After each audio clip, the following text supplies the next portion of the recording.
so glad you made it back for another episode. And if you are new here, welcome. I have 9-time author, top podcaster, and TEDx speaker, Stephanie May Wilson, and she is on a mission to be who she needed when she was younger, walking women through life's biggest decisions and transitions. Through her new book, Create a Life You Love, and her top charting podcast, Girls Night, Stephanie helps women take off the pressure of what their lives are supposed to look like and figure out what they actually want and help them get the steps to take them there.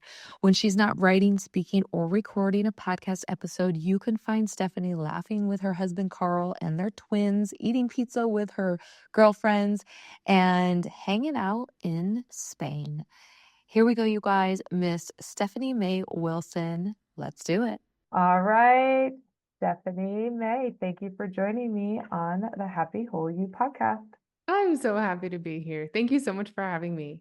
Yes, so we did a little tease on Instagram Live a couple weeks ago because you have your new book coming out, Create the Life That You Love. And we were talking about ways to do that.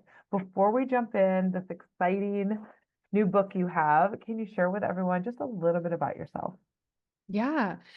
So I'm Stephanie May Wilson, or, Stephanie, now that we're friends. It's funny. This is just a random fun fact, but I don't know if anyone else experiences this when they get married, if they decide to change their name, but May was originally my maiden last name, which was confusing to everybody because it sounds like a middle name, but it wasn't. And then I got married and I wanted to have the same last name as my husband. And I had to decide, like, do I keep my normal middle name? What do I do here? And so I moved it to be my middle name. And I swear my husband and I have been married for a decade and my mom still isn't sure what I did. She's like, is it hyphenated? I'm like, no, mom, who knows? Call me Yeah. whatever. Hey, so I'm Stephanie May Wilson. I am a wife. I'm a mom of twin girls that are about to turn 4. You may hear them in the background. We're having kind of a rainy day, so everyone's home at the moment. I am an author. I'm a podcaster. I teach online courses and create resources for women to help them create a life they love, to help them navigate decisions and transitions, and figure out who they want to be and what they want their lives to look like, specifically in the sort of late 20s, 30s, early 40s age range, where we make some of the most biographically significant decisions of our entire life all at the same time and in front of a very opinionated audience of social media and parents and grandparents and society as a whole that are all watching us and weighing in on what they think that should look like. So that's what I do. Yes. Yeah, and those are crazy years of huge decisions. And then what I find, and I like that you're helping women with this, is just because we made a choice in our 20s, say it's a career or whatnot, doesn't mean that in our 30s or 40s, if it's no longer fitting for us, that we have to stay there, Right. and we can make these Right. changes at any point in our journeys. So, okay, so how do we do this? How do we create a life that we love? One of the first things, so just to give you kind of the lens I come at this with, I am a firstborn type A people pleaser, perfectionist with anxiety. Like, I like to get things right, and I'm usually afraid I'm not.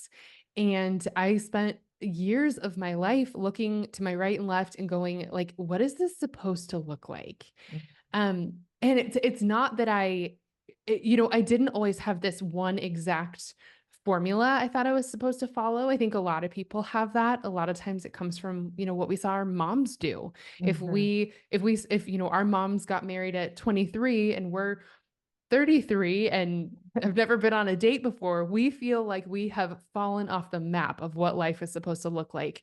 So I didn't necessarily have a really strong blueprint that I felt like I had to follow, but I did feel like other people had somehow had more wisdom than I did. Mhm. And so I really did spend years looking for just as much advice as I could gather. Sometimes that advice was conflicting. Sometimes that advice was really bad. And sometimes that advice was fine, but wasn't going to lead me anywhere I actually wanted to go.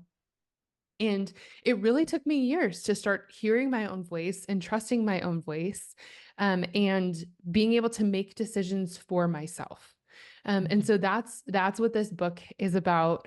I got to do a TEDx talk earlier this year on the same topic, and It I was could talk so about good, it. by the way, you guys. Oh, So good. You got to listen to thank you. Thank you.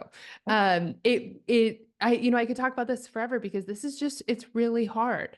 Mhm. Um, I mentioned this for a second, but society really does and has always had really strong ideas about what life should look like for women. And I think particularly in our reproductive years, like Mhm. if you're like, should she be a stay-at-home mom? Should she be a mom? The answer is usually, I mean, depending on who you ask, yes. Then Yeah. there's the opposite side saying, well, you don't have to be a mom. And if you want to be a wife and a mom, and if you, God forbid, want to stay home, then that is so backwards. That's so Yeah. anti-feminist. That's so like, don't you want more for yourself? Like everyone is dissatisfied with our choices. And then also our choices are really hard because we are making big choices about our career and our family and Mhm. the finances and the math of how that all fits together. And it's really hard for us to get to a place where we feel genuinely satisfied and like we've made authentic, positive, like the right choices for ourselves. And then again, you have everyone and their mom, but probably especially your own mom weighing in, telling you that like you're Yeah. falling short. Yeah. So I come at this just as someone who has really struggled with this and has had to really work through this the hard, long Mhm. way. So the first kind of step that I have really um that has really helped me is, so there's two. One of them is realizing that you get to decide.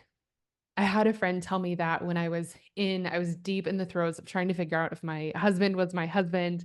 And I felt so ill-equipped to make such a giant decision because I'm like, I've never committed to share my whole life with someone before. Like, Mhm. I have no experience in this. I have no guarantee that this is correct. I have no guarantee that I'm even capable of this. I would like all of those guarantees and a major insurance policy while Yes. I'm at it, and it just doesn't exist. And so I'm trying to figure this out. And I'm like, yeah, who gave me the keys to this car? Like, I am not ready Mhm. for this kind of responsibility. And I had a friend who, like, quite literally grabbed me by the shoulders and looked me in the eye. And she said, Stephanie, you get to decide. Mhm. And I just honestly didn't know that. I had been approaching life as though there was a right and a wrong answer, but I had never actually taken the time to evaluate who was giving me those answers and what gave them the Right. authority to say what was right and what was wrong. And then, I never, I, n- I'd, it never occurred to me that the things I was trying to decide between weren't like good and bad. They weren't black and white. They weren't like, you know, go, kill somebody or feed orphans. Like, Yeah. Yeah. I think feeding orphans is absolutely the right answer in Yeah. Yeah. that equation. Totally. Killing someone, not the correct choice. So like we weren't talking about that. We were talking about, this is a great choice. This is also a great choice, but in a slightly different color. It's like, Mhm. for anyone who's planned a wedding, you spend so much time and so much money debating whether or not to get the white napkins, the ivory napkins, or the bone napkins. They're all white. Like, who cares? Yeah. And so Yeah. it's like that. It's like you really can't go wrong here. I didn't know that we were talking about decisions like that. So hearing, like, you actually get to decide. You Mhm. have wisdom, you have experience, you have, wise people around you. You have been down different roads in life that have equipped you for this. And this is going to affect your life, and you're the one who's going to have to live with the consequences. So you get to decide One, I didn't Mhm. know that. And hearing that has changed my whole life. And then, once you have that sort of authority and autonomy back in your hands where it belongs, you then have to figure out what to do with it. And that's also really hard. And so the next kind of step that I've walked down is, instead of figuring out what I want to do, because I'm sometimes not sure, I start with, what do I think I'm supposed to want? What do I Mhm. think I'm supposed to do? And writing those things down. And then the question we get to ask is, who told you it had to be that way? And then, are they right? Mhm. Because again, a lot of times people are not right. They're giving false information. They're making something up. They're speaking out. They're saying something that carries a lot of weight to you, but they just said it off the cuff and will never remember Yeah. that they said that to you, Yeah. but you might plan your whole life around it. Um, Yeah. you may be getting advice from people who have no business, who really struggle in this area of life, and Mhm. just do not have any expertise. Or you may be getting advice from someone who knows what they're doing to get to their destination. But like, Yeah.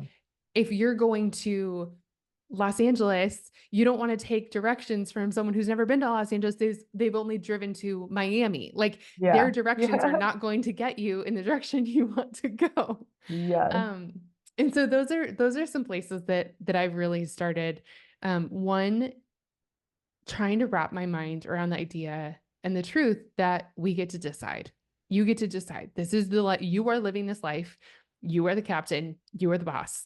And you are the one who gets to reap the rewards or the consequences of your own choices. You get to decide. And then, second, as you're trying to figure that out, before, if you're feeling caught in the, well, what do I want? And like, how am I equipped to make these decisions? You get to, I think for me, it's helpful to pause and say, okay, well, what do I think I'm supposed to want? And who told me that? And Mhm. that's a really great first step to sort of clearing the field so you can actually hear from yourself. You kind of got to turn those other voices down first, or at least Yeah. I do.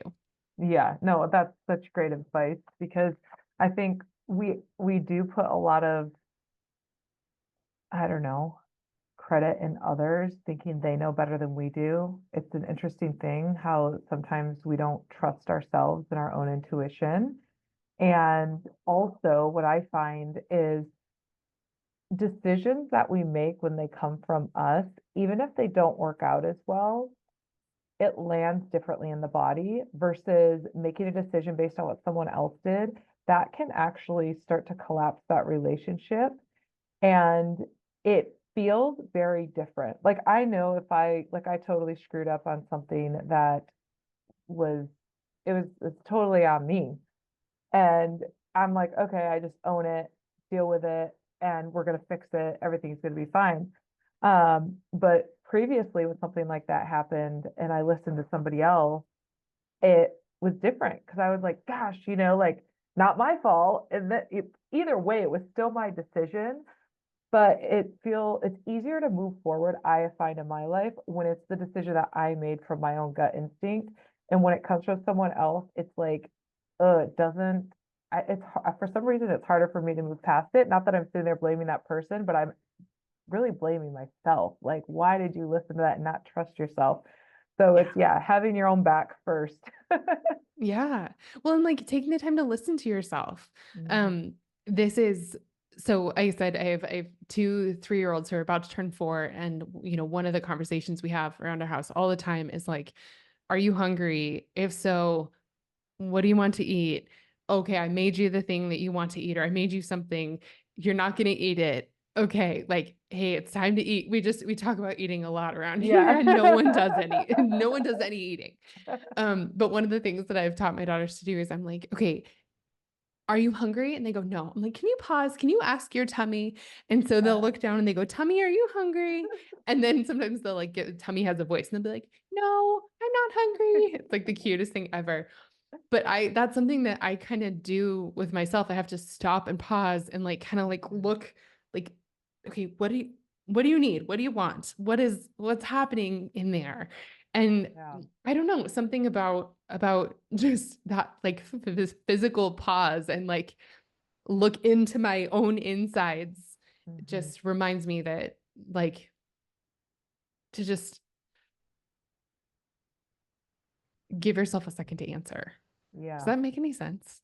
Oh, it totally does. And being the brain dork that I am, what it does also is it takes you out of that limbic brain, that anxiousness, and you take a moment to calm your nervous system, and it moves you over to your prefrontal cortex, which is your complex thinking, your executive function thinking. So to me, I'm like, yeah, of course that works, right? But it's calming things down around you so you can get to that space in your mind to really listen to your gut, your intuition, and be able to make those decisions from you versus from the viewpoint of craziness and all sorts of things happening. Um, Mm-hmm. so what are some things that you find like with your clients or people you work with? What do you find that they struggle with the most when it comes to this? Um, for a lot of women, and I say women because I have nothing to say to men. They are not like if someone else talk to them. Yeah. They're not my people. The women are my people. So when when I talk to women, I think a lot of times we are not where we thought we'd be by now in life. And that means something different for everybody. Like where we thought we'd be and what by now means is Yeah. just different for everybody. But I think a lot of us are not where we thought we'd be by now. And that's really hard. Um, for a lot of us, we're trying to figure out, um, I think answering the question, what do I want, is something that we are trained to not like we are trained from a very early age to stuff down our wants and needs and desires Yeah. and to just be as low maintenance and go with the flow as possible because nobody likes a woman who's high maintenance. Hmm. And so saying, "Hey, what do you want?" or like, "Hey, are you hungry?"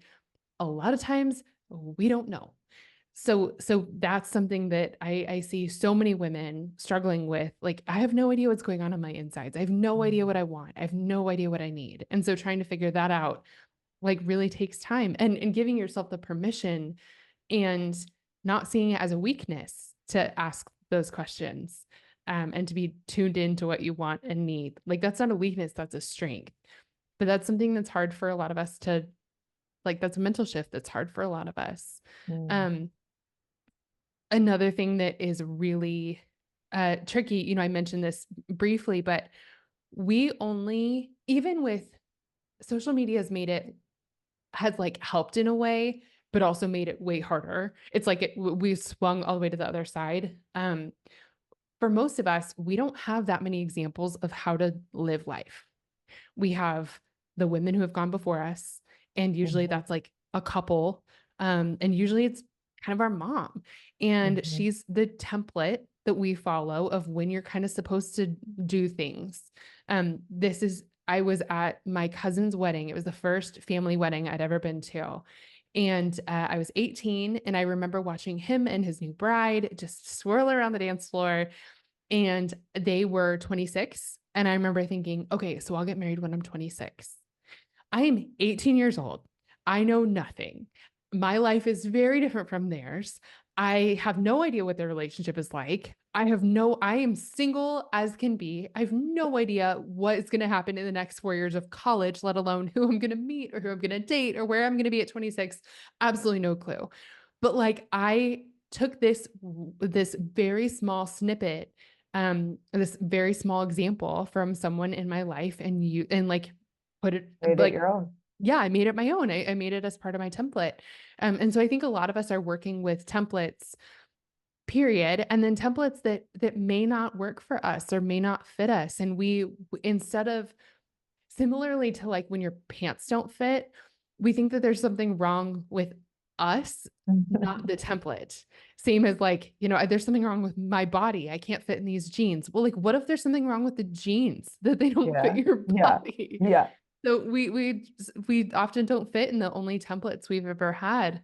And so one of the things that I try to do in the book and then also through my podcast, Girls Night, is talk to women who are doing life differently and creatively.